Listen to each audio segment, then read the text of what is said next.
Hello friends, so welcome once again to our YouTube lecture. Today we are going to continue Unit 4 Read 1 of Standard 12, the Adjustment Part 2. In last video we have learnt that Nana now is starting to transform himself in Nani, but in the very early stage the writer did not notice the change. Now what happened? Let us see. Another day, I caught him taking Nani's cough syrup. શું કહે છે કે બીજા દિવસે મેં એમને નાનીના કફ syrup પીતા જોયા. He was measuring it by capful. Capful એટલે ઢાંકણું ભરીને માપતા હતા. Exactly the way Nani used to. જે રીતે નાની માપતા હતા તે જ રીતે. જો અહીંયા used to વપરાયું છે. Habitual past બતાવશે. I asked him, what's that you are doing? કે તમે શું કરી રહ્યા છો નાના? What am I supposed to do then? નાનાનો જવાબ શું છે? તો હું કરું શું? મારે શું કરવું જોઈએ? This damn cough just doesn't let up. તો આ કફ છે એ તો જતો જ નથી. Exactly the same turn of phrase that Nani would have used.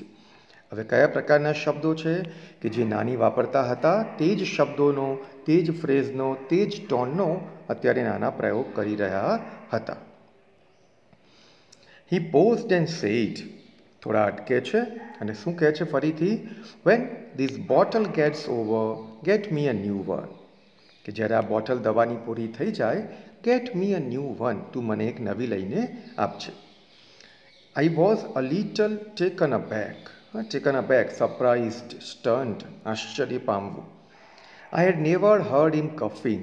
મેં ક્યારે નાનાને ખાંસી ખાતા જોયા ન હતા, ઉધરસ એમને થઈ ન હતી. But this was nothing compared to the shock he gave me a few days later. પરંતુ આ તો કંઈ જ નહોતું. થોડાક દિવસ પછી મને આનાથી પણ વધારે મોટો શોક, આંચકો મળવાનો હતો. ઘટના ક્યારે બને છે? જ્યારે નાનાને વાળ કાપવા માટે લઈ જવાનું કહેવામાં આવે છે ત્યારે. I told him, Nana, let us go to a saloon. You need a haircut. કહ્યું કે ચલો આપણે સલૂન જઈએ, તમારે વાળ હવે કપાવવાની જરૂરિયાત થઈ ગઈ છે. I insisted. ઉપરાંત કહે છે રાઇટર ગુલઝાર કે મેં ભાર પણ મૂક્યો. If you don't want to go, જો તમારે જવાની ઈચ્છા નથી, then I will call a barber home. તો આપણે હજામને ઘરે બોલાવી દઈએ. He did not even bother to look at me. મારી સામે જોવાની પણ તસદી લેતા નથી. He began to shake his head. Shake head એટલે માથું આમાં હલાવીને ના પાડવી. No, he will kill me. જો અહીંયા વર્ડ ધ્યાન રાખજો. He will kill me. તે મને મારી નાખશે. He does not like my hair cut short. મારા વાળ નાના કરી નાખીશ તો એમને ગમશે નહીં. He will never approve. આની તો મંજૂરી ક્યારે આપશે નહીં. His intonation was nasal. Intonation એટલે બોલવાની જે ઢબ હતી એ કેવી હતી? તો nasal એટલે નાકમાંથી બોલતા હતા. Exactly like Nani's. તો આ પ્રકારની સિસ્ટમ નાનીની પણ હતી. It seemed as if it was Nani who was speaking. અને હવે એવું લાગી રહ્યું હતું કે નાનાની જગ્યાએ નાની બોલી રહ્યા હતા. I moved back a little worried. હવે થોડા પાછા પડે છે અને little worried હવે થોડી ચિંતા રાઇટરને પણ થવા લાગે છે. હવે આ ઘટના બને છે ઉપરા ઉપરી એટલે શું કરે છે? એક સાયકિયાટ્રિસ્ટ, મનોચિકિત્સક એમના મિત્ર છે, એમને બોલાવે છે. I had a friend, Dr. K.D. Kamble, a psychiatrist. I called him over. He talked to Nana at length. At length એટલે વિસ્તારપૂર્વક, ખૂબ સમય લઈને નાના સાથે વાતચીત કરે છે. For hours. Most of the time, Nana kept quiet. મોટા ભાગનો સમય તો તે ચૂપ રહે છે.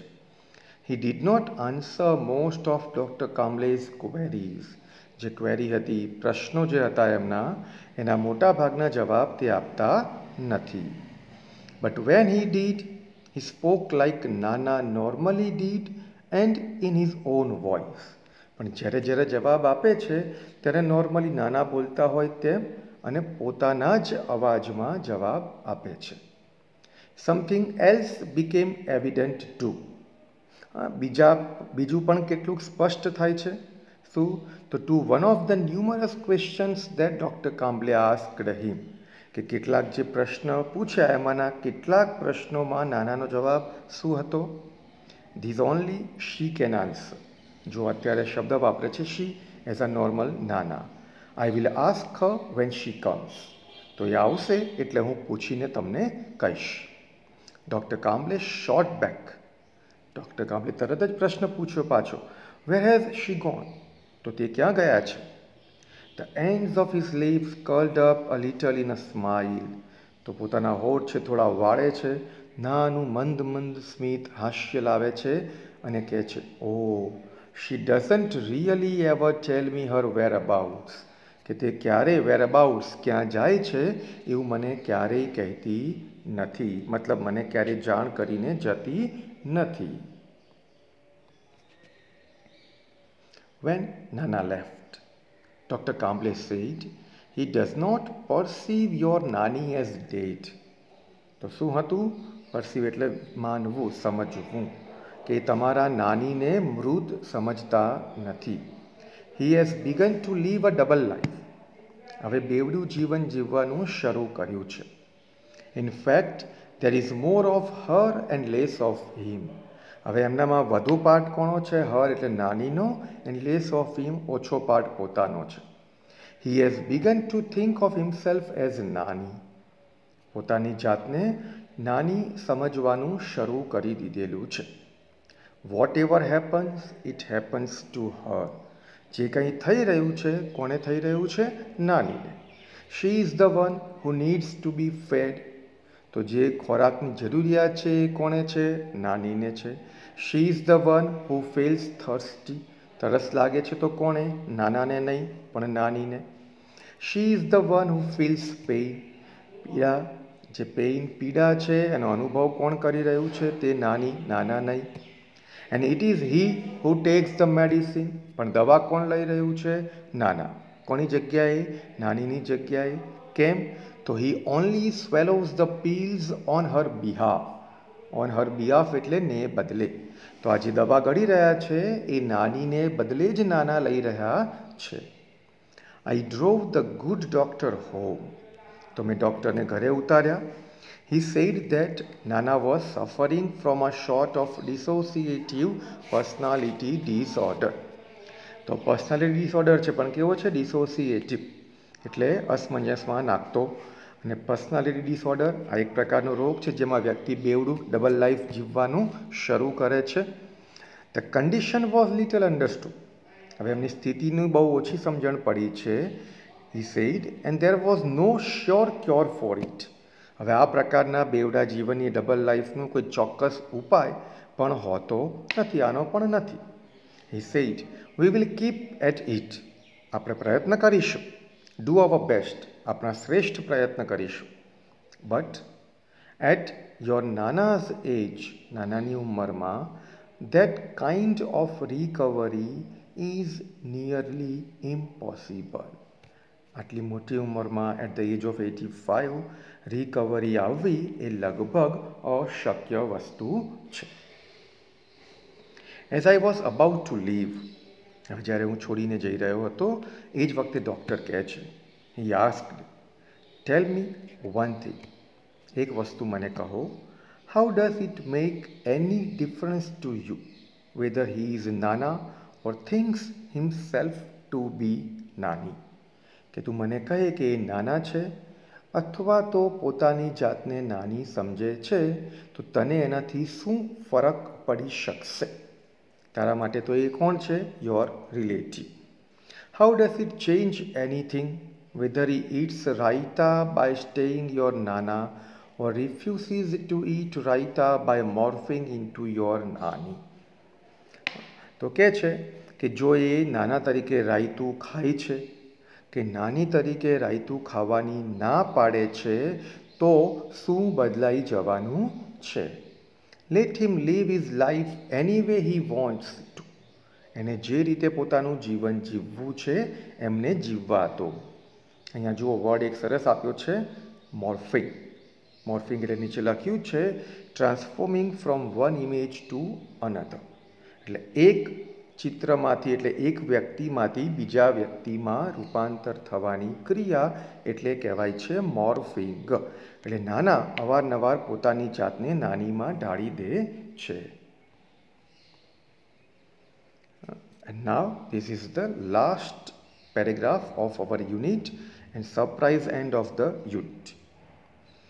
I was late coming home, but I did quite feel unburdened. Unburdened એટલે બોજથી હલકા થઈ ગયેલા, હળવા ફૂલ. પણ હવે હું એકદમ પોતાની જાતને હલકો માની રહ્યો હતો. મતલબ જે ચિંતા વરી હતી ને બધી જ દૂર થઈ ગઈ હતી. એટલે એકદમ રિલીવ થઈ ગયા હતા. And a lot less worried by what Dr. Kamble had said. અને ડૉક્ટર કામ્બલેએ જે કહ્યું હતું એટલે ચિંતા પણ ઘણી બધી ઓછી થઈ ગઈ હતી. I thought the way Nana had made his adjustment with Nani. એમને વિચાર આવે છે કે નાનાએ જે પ્રકારે નાની સાથે એડજસ્ટમેન્ટ કર્યું છે, પોતાની જાતને નાની સાથે એડજસ્ટ કરી સમાયોજન સાધ્યું છે, we too should make adjustment with him. તો અમારે પણ એમની સાથે એ પ્રકારે ગોઠવાવું પડશે જ. I reached home. ઘરે પહોંચે છે. I found him sleep when I walked into Nana's room to wake him up. નાનાના રૂમમાં જાય છે એમને જગાડવા માટે. I found him sleeping in Nani's bed. તો શું કરે છે, ક્યાં જુએ છે? નાનીના બેડમાં નાના સૂતા હતા. I lifted the blanket to wake him up. એમને જગાડવા માટે બ્લેન્કેટ ઉઠાવે છે. And I was સ્ટર્ન્ડ. સ્ટર્ન્ડ એટલે શોક, એક મોટો આંચકો લાગે છે. He was sleeping in Nani's dhoti and blouse. તો નાનીના ધોતી એન્ડ બ્લાઉઝ, એમની સાડી અને ચણિયામાં બેઠા હતા. તો મતલબ નાનીના કપડાં પહેરી અને નાના છેલ્લે એન્ડ ઓફ ધ સ્ટોરી જુઓ તો શું કહેવા માગે છે કે એટ લાસ્ટ નાનાએ પોતાની જાતને સંપૂર્ણ રીતે નાનીમાં ટ્રાન્સફર કરી દીધી હતી. તો જુઓ, એવો હાર્ટ ટચિંગ ખૂબ સુંદર યુનિટ છે. પરીક્ષામાં આ યુનિટમાંથી શોર્ટ નોટ પણ ઘણી વખત પૂછાય છે. એપ્રોપ્રિએસી ઓફ ધ ટાઇટલ એડજસ્ટમેન્ટ, એની યોગ્યતા ટાઇટલની, અને ખરેખર ટાઇટલ ખૂબ યોગ્ય રીતે આપવામાં આવેલું છે. So I hope you all will understand what the writer want to tell. And okay, take care till we meet once again. Thanks.